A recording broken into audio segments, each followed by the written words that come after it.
A father acted strangely nervous during a routine checkup with his 5 young daughters.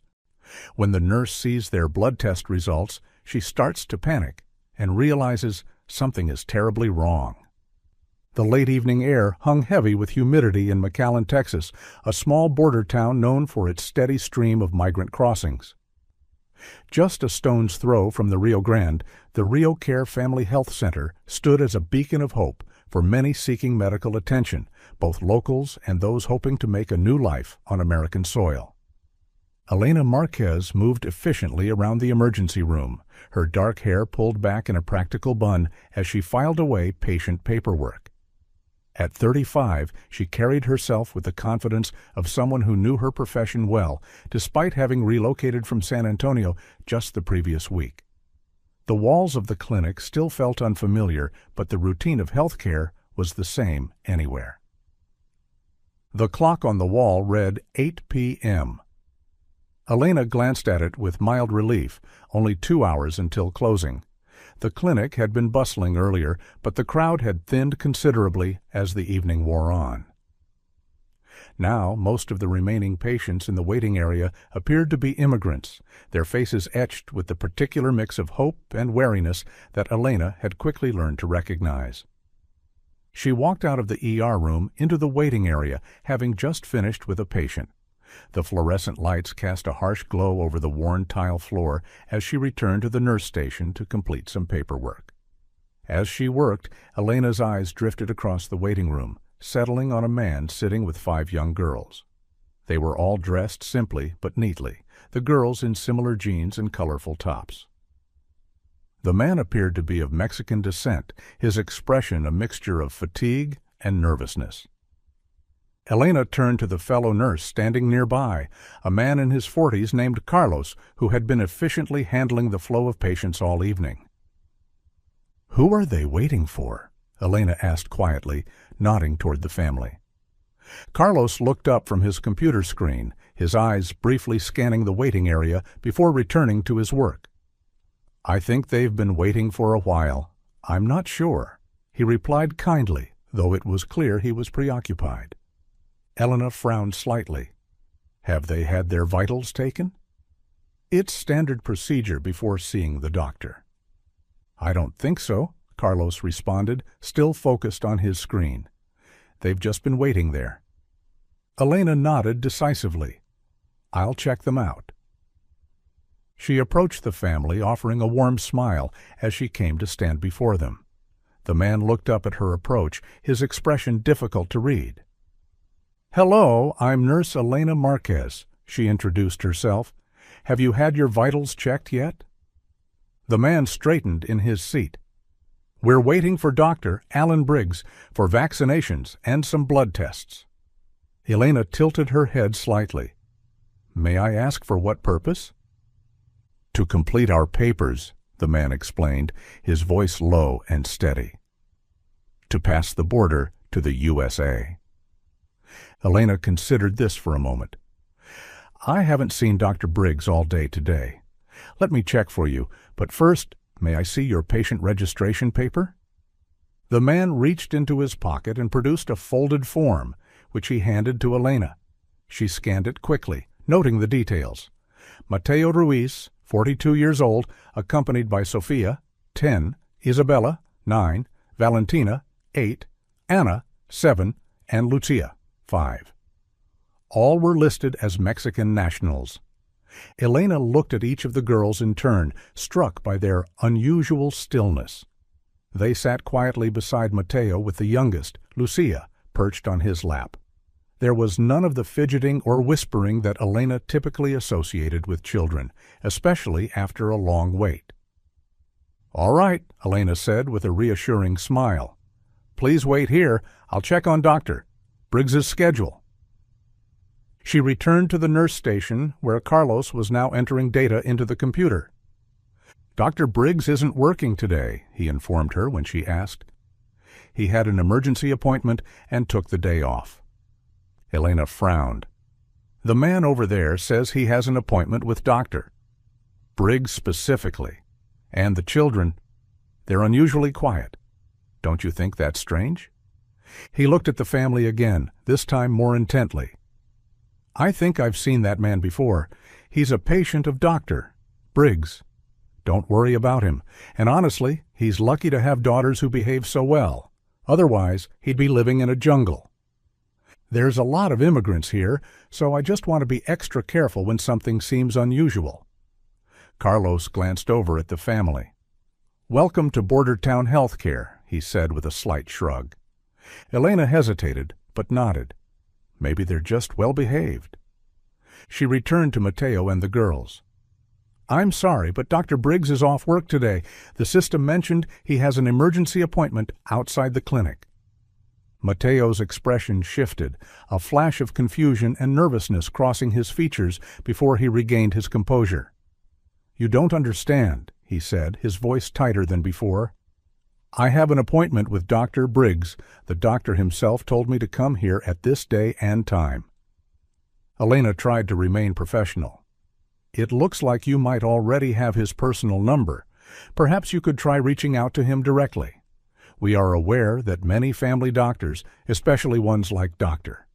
Briggs, often share their personal numbers for follow-ups." Mateo's face darkened with anger. "What kind of service is this?" he demanded, his voice rising slightly. "You should call the doctor. We have an appointment here. This is the clinic where he works." "I understand your frustration," Elena said calmly. "Please excuse me while I try to reach him." She walked back to the nurse station where Carlos was now tending to another patient. Elena picked up the phone and dialed Dr. Briggs's number, but there was no answer. She tried his home number as listed in the hospital database with the same result. As she waited through the ring cycles, Elena glanced back toward Mateo. He was visibly anxious now, scratching his head, shifting in his seat, and typing rapidly on his phone. The contrast between his agitation and the girl's stillness struck her as even more peculiar. After several failed attempts to reach Dr. Briggs, Elena headed back to speak with Mateo. As she approached, she saw him rise from his seat and answer a phone call, stepping away toward the emergency staircase for privacy. The girls remained in their seats, unmoving. Elena waited with them, attempting small talk with the children, but none of them responded beyond brief nods or one-word answers. From beyond the emergency door, she caught fragments of Mateo's increasingly agitated conversation. "Tomorrow? Yes, give me time. Please, yes, I'll pay." Elena looked around, wondering if anyone else had heard, but the remaining staff and patients were engrossed in their own concerns. A sense of unease began to settle in her stomach as she waited for Mateo to return. Mateo returned from the stairwell, his face set in a mask of controlled tension as he approached Elena. She offered a professional smile, though her instincts were quietly sounding alarms. "I tried Dr. Briggs's phone and home number, but I couldn't reach him," she explained. "I'm very sorry for the inconvenience." Mateo looked frustrated, but not violent. He ran a hand through his hair. "I'm wasting time here," he said, his voice low but intense. "I really need to get the girls vaccinated because we plan to go across the border and seek asylum. I had arranged pickup there, and with this delay, everything else on my schedule will be affected too." Elena took another look at the patient registration papers, carefully studying the details she had only skimmed before. "I see you need vaccinations for DTaP-IPV, which covers diphtheria, tetanus, pertussis, and polio. MMRV for measles, mumps, rubella, and varicella, plus hepatitis A and hepatitis B. This is for your asylum application procedure, correct?" Mateo nodded tersely. "Yes, that's right." "Well," Elena said, making a quick decision, "if you don't mind, I can administer the vaccinations myself. I'm a nurse practitioner, so I'm qualified to do this. We'll also need to do a blood test as part of the pre-vaccine health screening. It's standard to screen for hepatitis B and run a standard blood test." Mateo's eyes widened slightly. "Blood test? They don't need that. The children are fine." Elena maintained her professional demeanor. "Due to our clinic being in a border town, it's standard procedure here." "No," Mateo said firmly. That's not necessary. Elena considered for a moment, then offered an alternative. We have other doctors in the clinic who could see you, but there's a queue at the moment. You would need to wait until those registered patients are served first, or if someone cancels or skips their appointment, I could help insert you in between. She paused, then added, but the doctor would also order the same blood tests that I mentioned. Matteo seemed torn, his eyes darting between Elena and the girls who continued to sit in eerie stillness. Would you be doing this alone? He asked finally. No other practitioners? And you'll drop the sample at the lab yourself and check the results yourself? Elena found the question strange, but answered professionally. Yes, as a nurse practitioner, I can order the lab tests and handle the sample collection and paperwork. I'll sign it along with the lab tech staff, but I'm not authorized to sign the official lab results. Only authorized lab personnel can do that. Matteo seemed to be weighing his options carefully. He pulled out his phone and appeared to be looking at previous lab reports, though the text was too small for Elena to read without being obvious about her interest. After a long moment, he exhaled deeply. Okay, he said, meeting her eyes. I'll trust you. Relief washed over Elena. Great, she said, gesturing toward the hallway. Please follow me, all of you. As they walked down the corridor, Elena couldn't shake the feeling that something wasn't quite right. The girls moved in near-perfect unison, following their father without a word or glance at their surroundings. In Elena's experience, children in clinics were typically curious, nervous, or both, but these girls displayed neither emotion.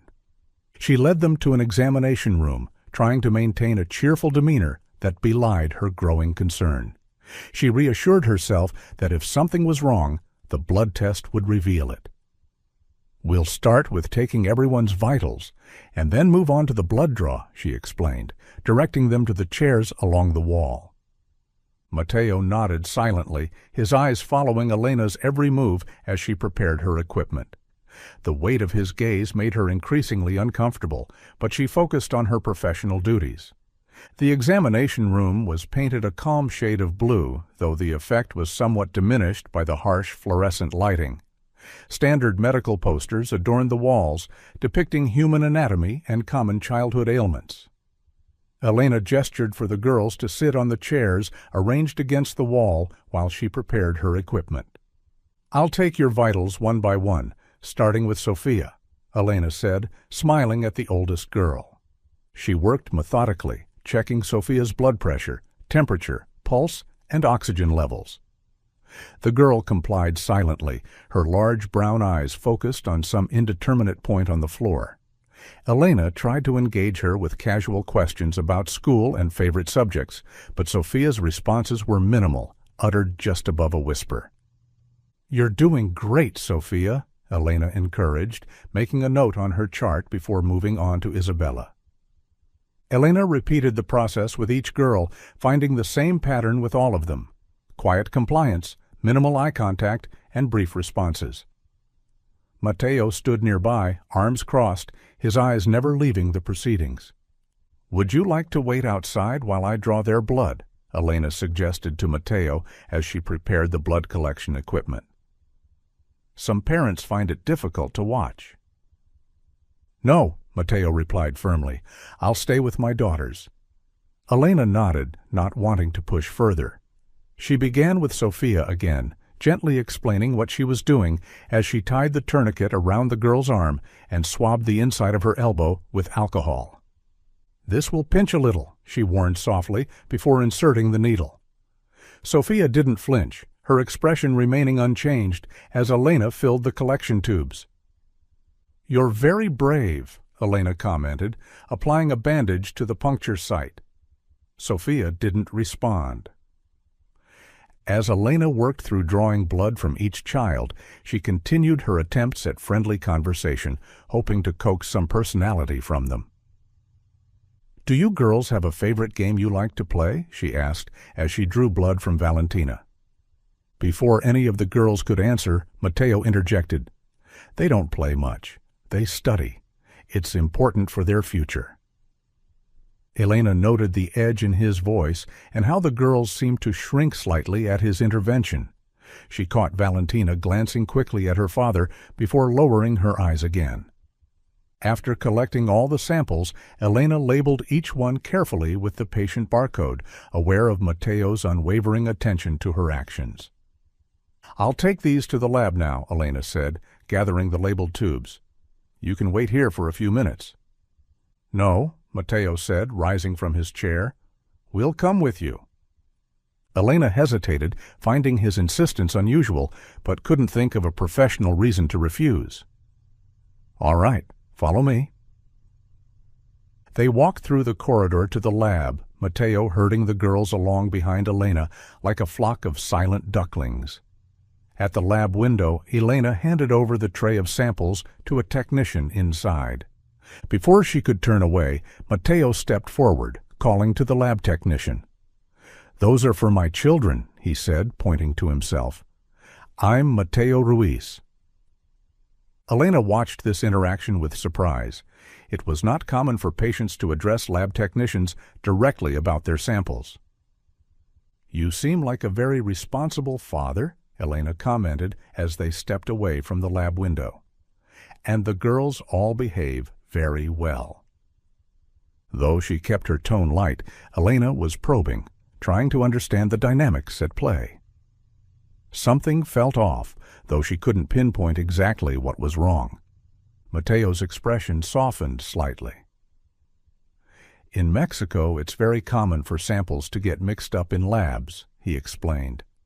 "I just want to make sure everything is accurate." Elena nodded understandingly. "You don't need to worry. We're very careful with samples here," she assured him. She gestured toward the waiting area near the lab. "You can wait here for the results. It shouldn't take too long." As she turned to leave, she added, "I'll come to find you for the vaccination." Walking away, Elena couldn't shake the nagging feeling that something wasn't right with the Ruiz family. The girls' unnatural quietness, Mateo's hovering presence, his insistence on following her to the lab, all of it struck her as unusual. Still, she couldn't help but wonder if she was overanalyzing things. Maybe Mateo was simply a protective father, or perhaps it was a cultural difference. Things were certainly different here than in Mexico. Without any concrete signs of wrongdoing, all she could do was uphold her professionalism and remain quietly observant. Elena returned to the nurse station, her mind still preoccupied with the Ruiz family. The clinic was noticeably quieter now, with less than an hour until closing time. Only a handful of patients remained in the waiting room, most looking tired after what was likely a long day. Carlos was at the desk, updating patient records in the computer system. Elena leaned against the counter beside him, keeping her voice low. "That man with the 5 daughters, did you notice how strange they were acting?" she asked. Carlos looked up from his screen. "What do you mean?" "The girls were just so quiet," Elena explained. "And the father followed me all the way to the lab, watched me hand over the samples, and even called out to the lab tech to make sure they knew which samples belonged to his children." Carlos chuckled, shaking his head slightly. "This is Border Town Clinic, Elena. Every day, strange things happen here. You need to learn to tell the difference between culture shock and real threats." Elena considered his words. "I know it's not wrong per se. It just seems weird." "I felt the same way during my first few months here," Carlos said with a sympathetic smile. "You'll get used to it." Elena nodded slowly, not entirely convinced, but willing to consider that her newcomer status might be coloring her perceptions. "By the way, what about Doctor Briggs? I've been here a week and haven't seen him." "Oh, he's a senior doctor here," Carlos replied. "One of the best in this border town. He works here, but not exclusively. He also takes private consultations and does patient visitations." So maybe Mateo was somehow mistaken? Or there was some miscommunication between him and the doctor? Carlos shrugged. "It happens. Dr. Briggs has a lot of patients, especially among the immigrant community. He's built quite a reputation." Their conversation was interrupted by another staff member needing Carlos's assistance. Elena excused herself and headed toward the ER to ensure everything was in order for closing. As she walked, she caught sight of Mateo through a window. He was outside in the clinic's parking lot on his phone again. The 5 girls were with him, 3 of them leaning against each other, seemingly asleep while sitting on a metal bench. The youngest, Lucia, was still awake, holding her father's hand as he spoke on the phone. Elena watched as Mateo stepped away from the bench, still on the call. Lucia followed him initially, but he gestured for her to stay with her sisters. The little girl reluctantly complied, returning to sit beside her sleeping siblings. Mateo moved further away, his expression growing increasingly agitated as he spoke. From her vantage point, Elena saw a man approach Mateo from the shadows of the parking lot. The stranger wore casual clothes, his face half hidden in the dim evening light. Mateo's posture changed immediately. He stood straighter, his movements becoming more deferential as he patted the man's shoulder. Concerned about the children left alone on the bench, Elena decided to check on them. She exited through the ER doors and approached the girls. Lucia perked up slightly at her approach, though the older girls remained asleep or in a state close to it. Mateo quickly noticed Elena's presence and ended his conversation with a hasty wave and a brief handshake to the stranger, who slipped away into the shadows. He hurried back to the bench, his expression a mixture of surprise and wariness. "Is something wrong?" he asked Elena, positioning himself between her and the girls. "I saw the girls outside and wanted to make sure they're okay," Elena explained. "It's getting late." Mateo relaxed slightly. "They're just tired." "You're welcome to come back inside," Elena offered. "It's more comfortable with the air conditioning." "It's okay," Mateo insisted. "Leave the girls here. They love the warm outside compared to the dry air conditioner." Before Elena could respond, her pager beeped. She glanced down at it. The message was from the lab. "The results are ready," she told Mateo. "I'll come find you after I check them, and then we can proceed with the vaccinations." Mateo nodded, his gaze following her as she returned to the building. Elena couldn't help but feel that his eyes on her back, watching her every move. The corridor to the lab felt longer than usual as Elena made her way down it, her footsteps echoing against the linoleum floor. Her pager felt heavy in her pocket, the simple message from the lab carrying a weight she couldn't quite explain. At the lab window, a technician, a middle-aged man named Donnie Rain, whom Elena had interacted with a few times during her first week, handed her the results for the 5 girls. "Everything looks normal," Donnie said with a casual smile, though Elena noticed traces of sweat on his brow despite the cool temperature in the lab. "Healthy kids." Elena observed him briefly, a flicker of recognition stirring in his posture, then offered a polite thank you before stepping aside to review the results. Her eyes moved steadily across the pages, scanning for any irregularities or warning signs. According to the reports, all 5 girls had normal blood work, no trace of drugs or anything else alarming in their systems. Relief washed over her. Despite her suspicions about Mateo's behavior, at least the girls weren't being drugged or otherwise physically endangered. She signed the papers, confirming she had reviewed the results. As Elena headed back toward the exit to find Mateo and his daughters, she saw them already making their way inside. Mateo carried the sleeping Lucia in his arms, while the older girls trudged alongside him, their movements sluggish with fatigue. "The lab tests are clear," Elena informed him with a professional smile. "We can proceed with the vaccinations now." She guided them into the treatment room, where the vaccines had already been set out in advance. The girls settled quietly in a row, their eyelids drooping with fatigue, except for Lucia, who sat alert in her father's arms, her bright eyes wide with the energy typical of a 5-year-old at this hour. It always amazed Elena how little ones somehow found their second wind in the evenings. Elena prepared the first dose, explaining the vaccination process to Mateo and the girls. Each girl will receive 4 injections, one for diphtheria, tetanus, and pertussis combined with polio, one for measles, mumps, rubella, and varicella, and separate ones for hepatitis A and hepatitis B. She began with Sophia, administering each injection carefully and praising her for staying still. The girl barely reacted to the needles, her expression remaining blank. Isabella was similarly stoic during her turn. As Elena prepared to vaccinate Valentina, the girl's face suddenly paled. "I feel sick," she whispered, the first words Elena had heard her speak. "Do you need to use the bathroom?" Elena asked gently. "I can walk with you." Before Valentina could answer, Matteo stood. "I'll take her," he said firmly, gripping his daughter's arm. "Where is the bathroom?" Elena pointed to the door across the hall. "Right there." Matteo called for Lucia, the youngest, to come with him as he guided Valentina toward the door, but Elena gently intervened, assuring him that Lucia could stay with her.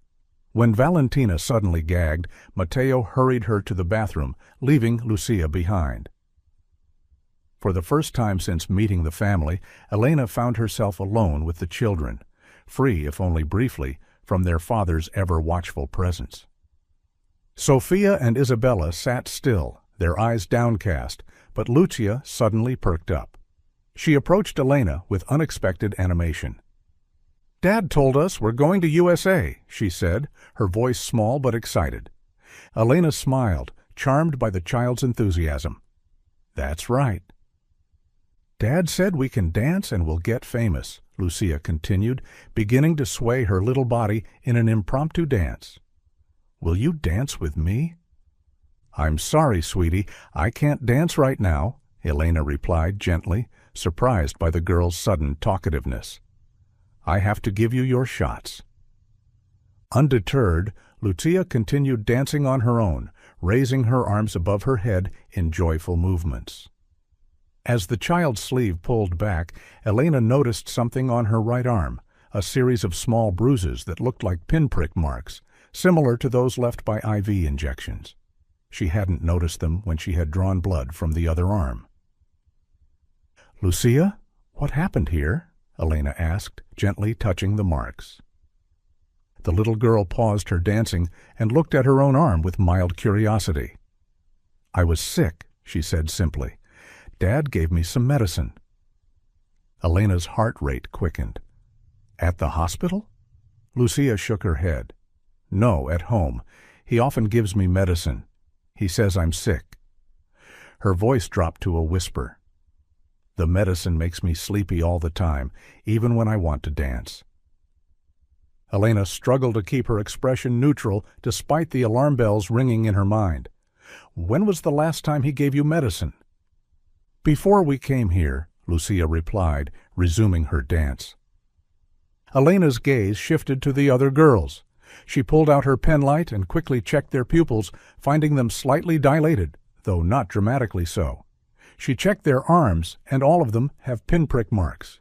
The pieces suddenly clicked together. Matteo could be drugging the children with mild sedatives to keep them quiet and compliant. But this didn't make sense with the lab results she had just reviewed. If the girls had drugs in their system, the blood tests should have shown it. Acting on instinct, driven by her growing suspicion, Elena swiftly grabbed a syringe and blood collection equipment from a nearby drawer. She knew it was against protocol, and if Matteo or anyone else caught her, she could be in serious trouble. But something didn't add up. The girls weren't just sleepy. They were under something. "Lucia," she said softly, her voice barely betraying her unease. "I need to take just a little more blood from you and your sisters, okay?" The girl nodded trustingly, extending her arm without question. Elena worked rapidly, taking a small blood sample from Lucia, then from Anna, Isabella, and Sophia. Each girl complied without resistance, their docility now seeming sinister rather than merely unusual. Elena labeled each sample carefully, then concealed them in one of the cabinet just as the door opened and Matteo returned with Valentina. "She's feeling sick," Matteo reported, his voice tinged with irritation. He whispered something to Valentina, who kept her eyes lowered. "Get a hold of yourself," Elena heard him say. "This is just vaccination. Don't act like a baby."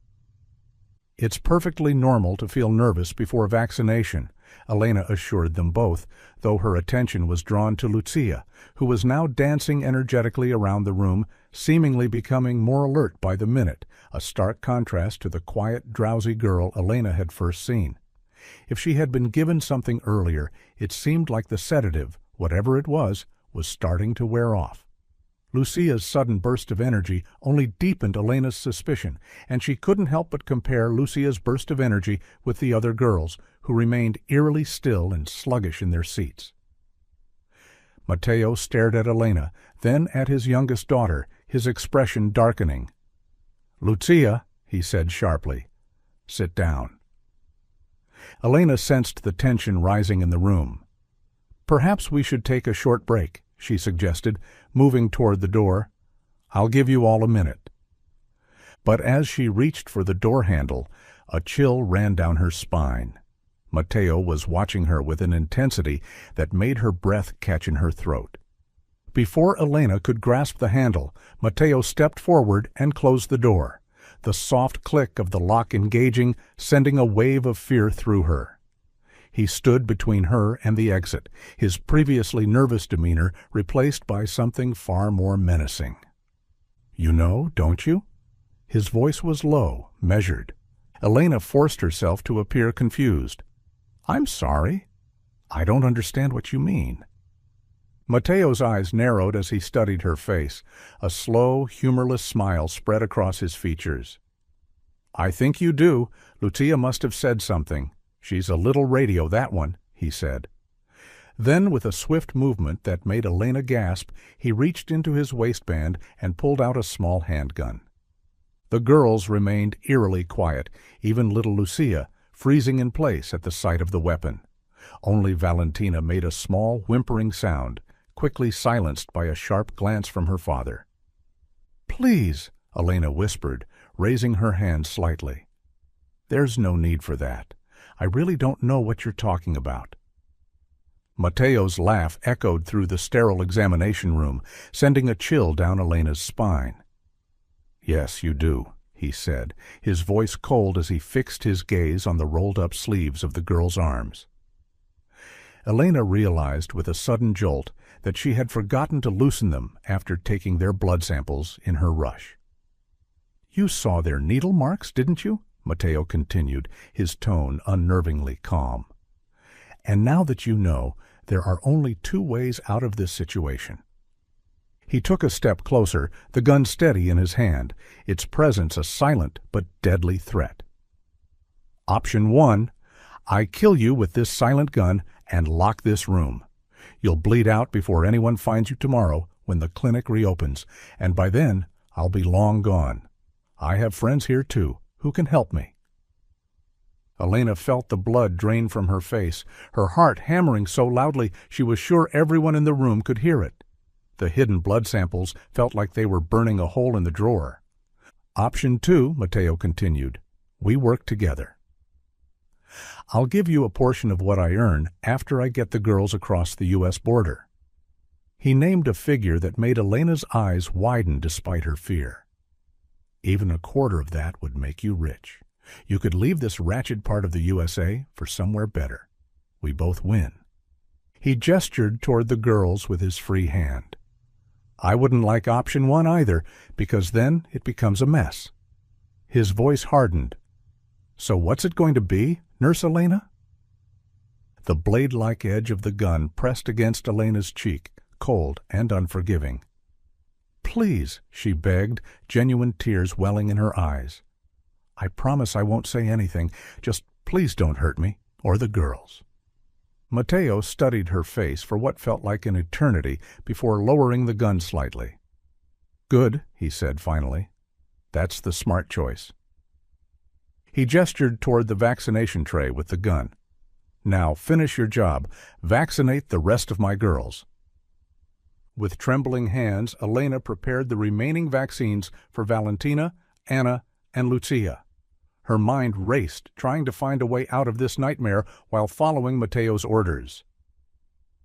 The girls submitted to the injections silently, their eyes darting occasionally to the gun still visible in their father's hand. "Very good," Mateo said when Elena had administered the last vaccine to Lucia. "Now sign the vaccination papers. Make it official." Elena complied, her signature barely legible due to her shaking hand. As she filled out the paperwork, Mateo leaned close, his breath hot against her ear. "Keep that mouth shut. No police," he whispered, "and before you know it, I'll come with the money in 2 days. But if you talk—" He let the threat hang in the air for a moment. "No money, and my people are everywhere, even in this hospital. You could walk around a corner and never know if you would see another daylight." Elena nodded rapidly, desperate to appear compliant. "I understand. I won't say anything." "Smart girl," Mateo said, tucking the gun back into his waistband and pulling his shirt over it. "We need to finish at the cashier before we leave. Come on, girls." He herded the children toward the door, pausing to give Elena one last threatening look before exiting the room. 2 days, he reminded her. "Remember what I said."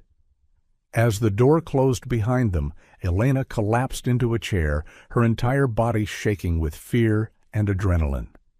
She took several deep breaths, trying to calm herself enough to think clearly. Mateo hadn't been suspicious of the blood samples she had hidden. After several minutes of deep breathing, Elena managed to steady herself enough to stand. She reached up to the cabinet and carefully extracted the blood samples she had hidden there. The 4 small vials felt impossibly heavy in her hand, representing both danger and hope. She needed to get these tested, properly tested. But who could she trust? Mateo's words echoed in her mind. "My people are everywhere, even in this hospital." If that was true, then the lab results she had received earlier were likely falsified by someone on Mateo's payroll. Elena peered cautiously into the hallway. It was nearly empty. Only a few patients lingered near the pharmacy, and less than a dozen at cashier, including Mateo and the girls, while most of the staff were winding down for the end of their shift. Slipping out of the examination room, she moved quickly but quietly toward the lab, the vials tucked securely in her scrub pocket, her mind racing with what to do next. The walk to the lab felt interminable, each passing colleague a potential threat.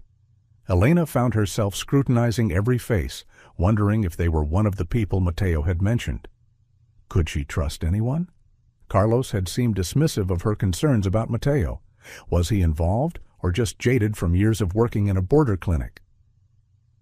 When she reached the lab, Elena was relieved to see a technician she didn't recognize, a young man with kind eyes who looked up at her approach. "I need these samples tested right away," Elena said, keeping her voice steady despite her racing heart. "It's the last test for the day, I promise." The technician, his name badge read Marcus, sighed tiredly. "We're about to close up." "I know, and I'm sorry," Elena said, glancing nervously over her shoulder. "But it's really important." Marcus seemed to sense her urgency. "Is everything all right?" he asked, taking the samples from her outstretched hand. "Yes," Elena said quickly. Too quickly. "Everything's fine." Marcus looked doubtful, but nodded. "I'll run them now. Do you want to wait for the results, or should I page you?" "I'll wait," Elena said firmly, not wanting to risk having the results intercepted. "Thank you." She positioned herself in a chair near the lab window, her eyes fixed on the door, ready to flee at the first sign of Mateo or anyone who might be working with him. Her mind raced with questions. Who was the man Mateo had met in the parking lot? Was it Donnie, the lab technician, who had given her the falsified results earlier? Where was Dr. Briggs, and what was his connection to all of this? After what felt like hours but was only about 10 minutes, Marcus approached the window with a concerned expression. "These results show traces of a sedative in the blood," he said quietly, sliding the printouts toward Elena. "Not a large amount, but definitely present in all samples except for the youngest child, who only has minimal traces left. Where did these samples come from? Elena's suspicions were confirmed. She hesitated, torn between her fear for her own safety and her duty to protect these children. "Are you familiar with Donnie Rain, the lab tech who was working earlier?" she asked cautiously. Marcus nodded. "He left his shift early today, said he had a family emergency." "I need to see the digital copies of some previous tests that he signed," Elena said, her voice barely above a whisper. "For patients named Valentina, Ana, and Lucia Ruiz. They were processed earlier this evening." Looking confused but cooperative, Marcus accessed the computer system and printed out the requested documents. Elena compared them side by side with the new results. They were completely different. The earlier tests showed no trace of any substances, while the new ones clearly indicated sedatives in the girls' systems. Marcus leaned over her shoulder, his eyes widening as he realized the discrepancy. "These can't both be right," he said softly. "Someone falsified the earlier results." Elena nodded grimly. "I think Donnie Rain might be involved. Earlier today, I'm pretty sure I saw him talking to a man named Mateo Ruiz, the father of these children, in the parking lot. It wasn't entirely clear, but the jawline, the hairstyle. It looked like him. Very typical of Donnie, right?" Marcus's expression turned grave. "We need to report this to the police, whether it was Donnie you saw or not," he said firmly. "Even just the falsified results are enough. Those children could be in real danger." Elena hushed him, glancing anxiously around the empty lab. "Keep your voice down," she pleaded. "Mateo said he has people everywhere in this clinic." She described what had happened in the examination room, Mateo's threats, the gun, and what Lucia had revealed about being drugged regularly. As she spoke, she felt a weight lifting from her shoulders. Finally, someone believed her. "We need to be careful," she concluded. "I think Doctor. Briggs might be involved too. Mateo specifically asked for him, and he seemed very nervous when he learned the doctor wasn't here today." Marcus nodded thoughtfully.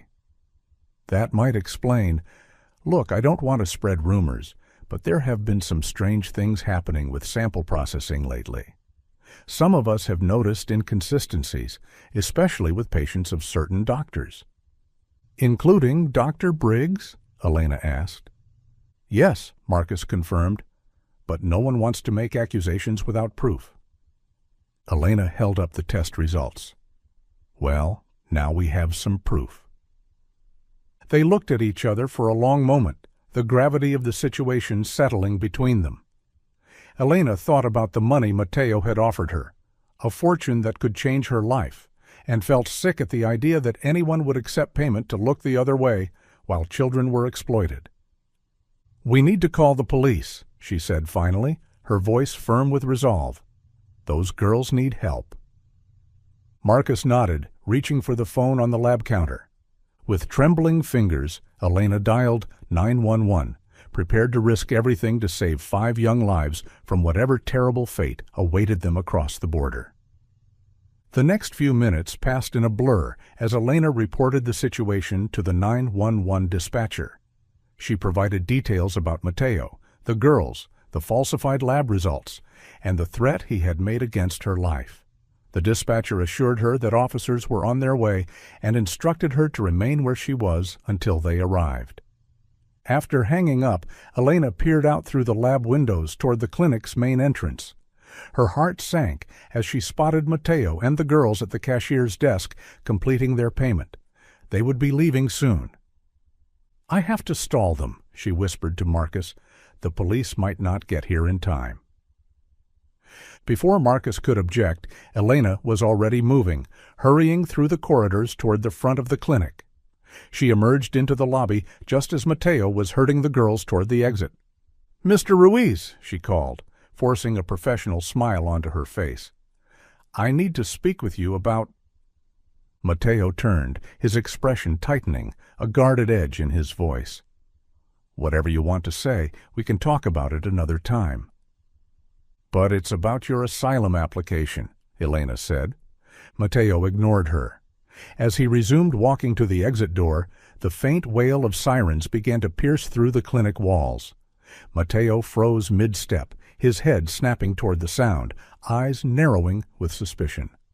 "What did you do? You called the police, didn't you?" Mateo hissed, his voice sharp with betrayal as he reached instinctively toward his waistband and drew the gun. Gasps rippled through the hallway as staff and the few remaining patients turned toward the commotion, their expressions shifting from confusion to fear. Elena took a step back, her heart pounding, but her voice rang out clear and steady over the growing tension. "Everyone, stay calm, move away from the hallway, and get to safety."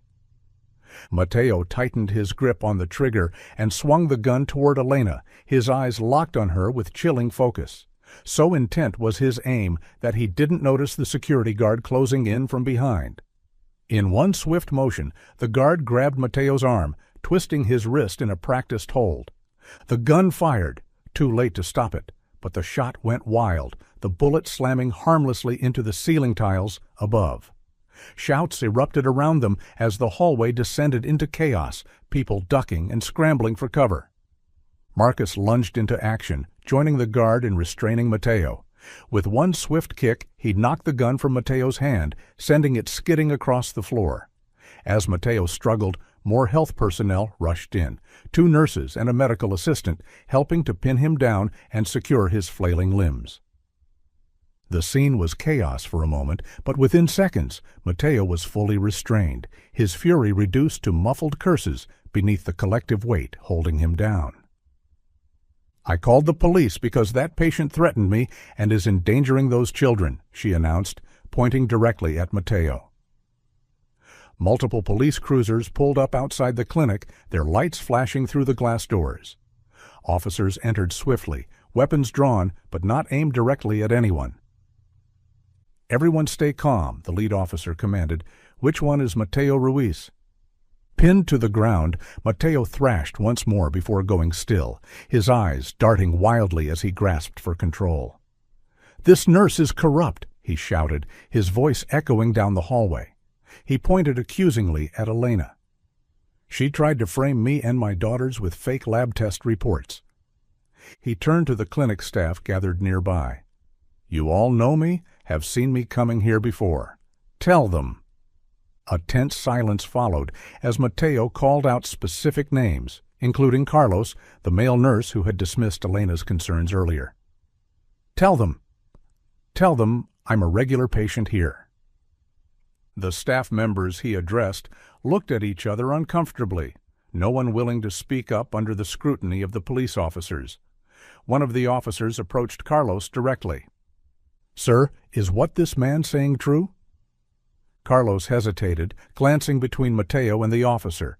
Finally, his shoulders slumped. Yes, he murmured, barely above a whisper. "Mateo and his accomplices came here sometimes, always with different girls. Some of us, nurses, knew something wasn't right, but not everyone. He promised to pay us to keep quiet about certain things and threatened us if we ever spoke about it to the police." The officer turned to his colleagues. "We need backup. Take them all into custody for questioning." As several officers moved to arrest Mateo, Elena stepped forward. "There are 2 more who aren't here, Dr. Alan Briggs and a lab technician named Donnie Rain." The lead officer nodded gravely. "Dr. Briggs has recently become a suspect in another case. We've been looking for him since yesterday." "That explains why I couldn't reach him earlier," Elena murmured. "Do you have any evidence of the falsified tests?" another officer asked. Elena gestured toward Marcus, who had followed her from the lab, carrying both sets of test results. "Here," she said, "the original tests were altered to hide the presence of sedatives in the children's blood." As the officers examined the evidence, other police personnel were attending to the 5 girls, who stood huddled together, looking confused and frightened. Lucia, the youngest, seemed the most alert, though she too was beginning to show signs of sleepiness as the night wore on. "They'll need medical attention," Elena explained to a female officer. "They've been drugged regularly, according to what the youngest told me." Mateo, now in handcuffs, was being led toward the door.